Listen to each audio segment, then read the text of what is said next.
So we're recording, this is Jimmy the Tiny Marmoset, and it is take 1. I was listening to Desert Island Disc the other day, Yeah. and I thought to myself, has Damon Albarn done Desert Island Discs? I imagine he has, yes. Well, I don't know. I've then realised that why have I waited to come and ask you that when I could have actually just Googled it at the Well, time? that's the thing, isn't it? You can't ever have conversations, you can always just Google everything. Yeah. The brain doesn't allow itself to wonder anymore. No, so maybe I've held back Yeah. to wonder, but I don't think he has done it. No, I don't think so. Yeah. So what is he's done his last Blur album. I don't think he should do another one. No, you think they should get someone else to sing then? No, I think they should stop. Really? Yeah. But did you watch After Magic Whip? Did you think that? Yeah, I think I did, yeah. I thought And then they pulled it out, knocked it out of the park with the Ballad of Darren. No, yeah, I think there's some nice songs on there, but it's essentially it's a boring album.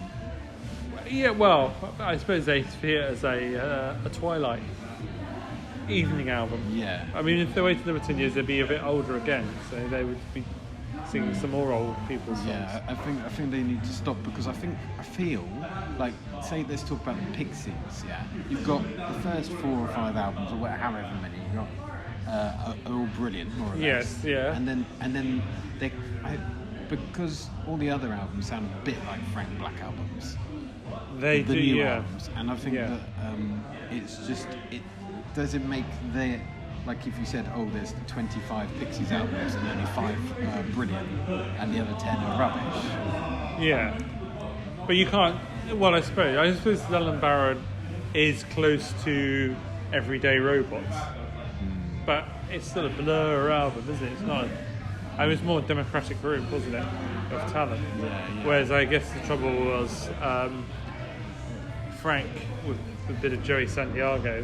He just kind of led it that way, didn't he? Yeah. Unless they did something novel, which I'm sure I said before. And if Kim Deal had done more of the writing for what would have been their fourth or fifth album, depends if you count Come On Pilgrim as an album or a mini album.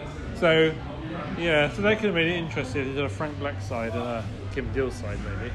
Yeah, but it didn't happen, did it? No. Although Trouble Bond it's a great album. It's one of the lost, underrated albums.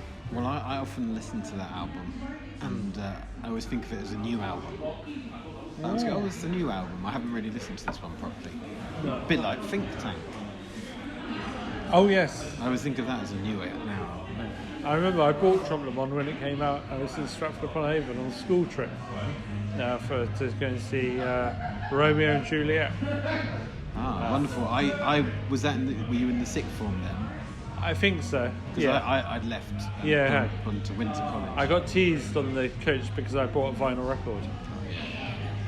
I wouldn't say who did the teasing. No, but was it CDs at the time then, or tapes? CDs are here. So it's like, why have you put it on vinyl? An old-fashioned Steam record. So yeah. People are kids are cruel. Kids grew up. Well, I was reflecting how I used to get, bullied at Scouts. Did you? Yeah, I got and then on Scout, I left in the end. But then on one of the Scout camps, they put me in a crate of weed on me. Did they? Yeah. How old were you? Oh, well, I was one of the leaders. I don't know, about 14, something like that. 15. Even a crate? Well, I think it was only one guy. I mean, they said, I think they were a bit surprised when he did it. I think today you would think that they were being abusive. Sorry about that. That's all right. It's all part of life's rich tapestry. That's it for Damon. Yeah. Well, I mean, see it from his point of view. Can he do it? He can just do it. No. Have we had peak Damon? That's the question you're trying to ask. Have we had peak Damon? Yeah. I mean, we've got the rock operas out the way. We've done the Gorillas. Gorillas is peaked, isn't it? Yeah. What about, just... Can he do a Graceland? Do you know what I mean? Yeah, I know. Or is he too old to do a Graceland? I think it's... I guess the trouble is, it's a different industry now, isn't it? That was traditional when he did a Graceland, Paul Simon. It was still records. It was still a music industry, wasn't it? As such. No, I'm just saying, can he do a good solo album? Well, that's what he needs to do. Just one. I see what you mean. Like, He could, because he's missed the melody, isn't he? He can write a melody, so one would assume that he should be able to. yeah.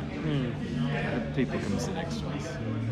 People can sit next to us, Martin. We're not ashamed, are we? No. I feel very, very.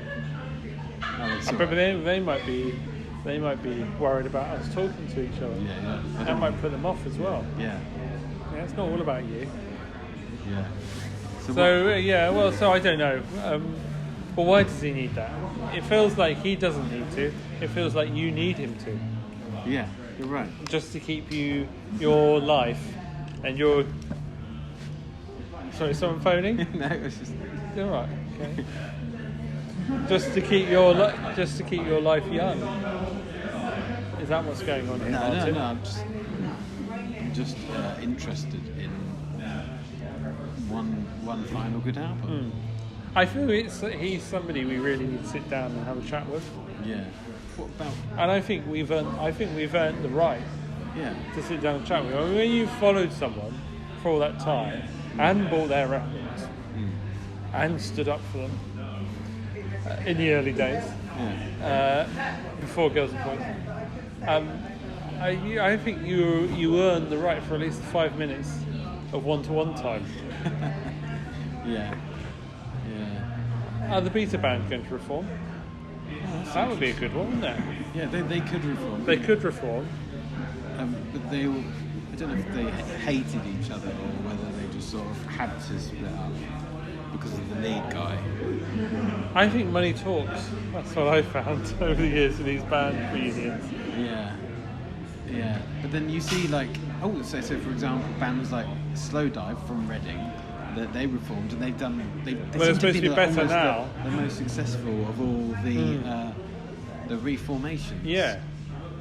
And David Bowie reformed, and his last 2 albums. Oh yeah.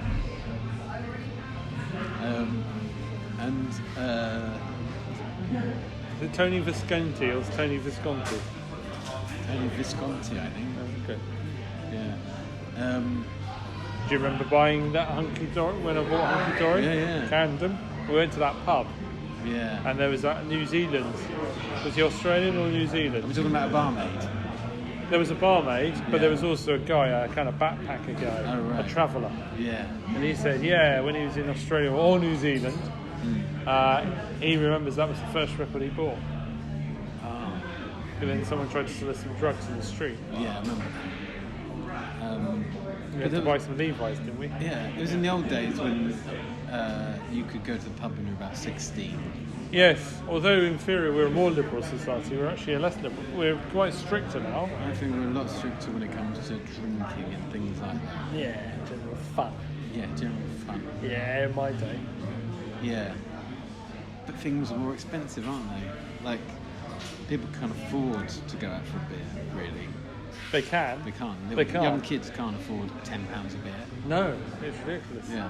So, But you could get it on tick.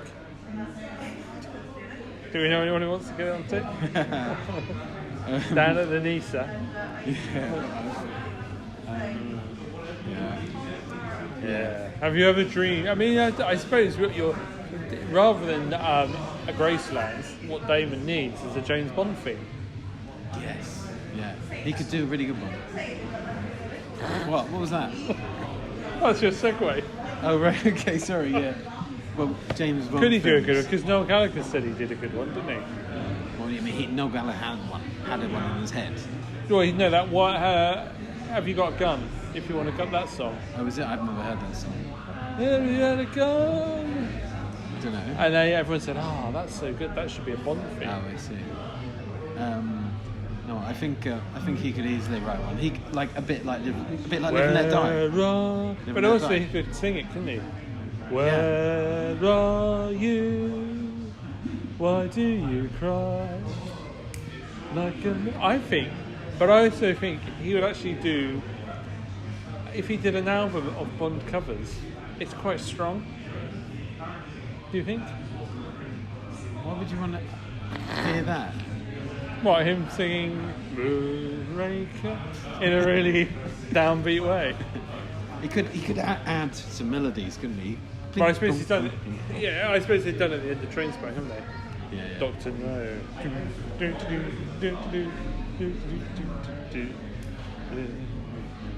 Yeah.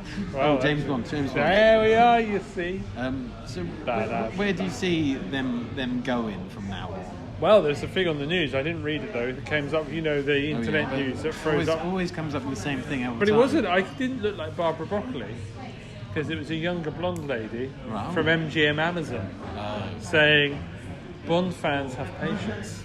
They can wait whilst they carefully consider." Who are they going to pick? Like, they keep saying this bloke, but they're obviously Which not. bloke's this? There's this bloke that was in X-Men or something, I've forgotten. He's got curly hair. Oh, right. And he's they keep saying he's the one, number one. Oh, he was in Nowhere Boy or something. Okay. He's the one that married the director. There was a woman. Okay, that's the John Lennon film, isn't it? Yeah. Anyway, he's the one that they want to. They keep saying he's a surefire. Is he Northern, is he? No, I don't know. But then I don't think they will pick him. I think it's like a thing to like. Yeah, there's lots of people in there. There's all the nearly people, aren't there? Yeah, obviously they're not going to pick any of the obvious, anyone really successful. But it has to fit with the reboot, doesn't it? Yeah. Because the actor kind of dictates the type of the reboot.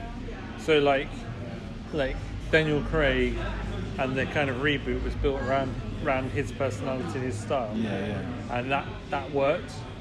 The 1990s, absolutely spot on with Pierce Brosnan. Right Bond for the time. Yeah. And now, but now what? What do we need more craziness? Like more, even further down the line of Daniel Craig? I don't know, because surely Daniel Craig took it down we want to try and win an Oscar route. Yeah. In which they won 2 Oscars for the songs. So I don't know, or whether they want to go more. The trouble is they're not under any pressure at the moment because there's no board identity. No, there's nothing. We've had peak Mission Impossible. Yeah, that's rubbish. So they're kind of, and the only competition they had was Louvre. Yeah. So they're kind of. Yeah, they can do whatever they want. They can do whatever they want, but then maybe that's the trouble because then they have to, rather than them responding to the situation, they're going to have to lead again. Whereas most of the reboots have been a response to the world in which they found themselves. Yeah. I suppose there's more going on globally, war-wise, so that kind of allows a more rational story these days than some. Well, I mean, it's ironic that we now have Elon Musk, the ultimate Bond villain, but we don't currently have a Bond. No. Yeah. They could really flatter him by asking him to be in the film. What, Elon Musk? I think that's fantastic. Well, not acting. We mean. Well, I don't know whether we can act. Can Tarantino act? No. Can Alfred Hitchcock? Oh, you mean just for a short amount of time? I don't know. Or they can just have someone and call him Johann Tusk. Yeah. There we go. Johann Tusk was born in. It would be too obvious, though, wouldn't it, to do Property of a Lady. Elon Musk? Yeah. So what, like Elliot Carver was Rupert Murdoch? Yeah, it's a bit. That was really going to happen. Oh wow! But was Timothy Dalton James Bond's Sylvester McCoy? Oh no, Paul McCann from Doctor Who, the one-off. I like Timothy Dalton's Bond. Again, the right Bond for the right moment. I've run out of stuff to say. Well, we can end it there. It's only a trial, isn't it? You've got to splice it together.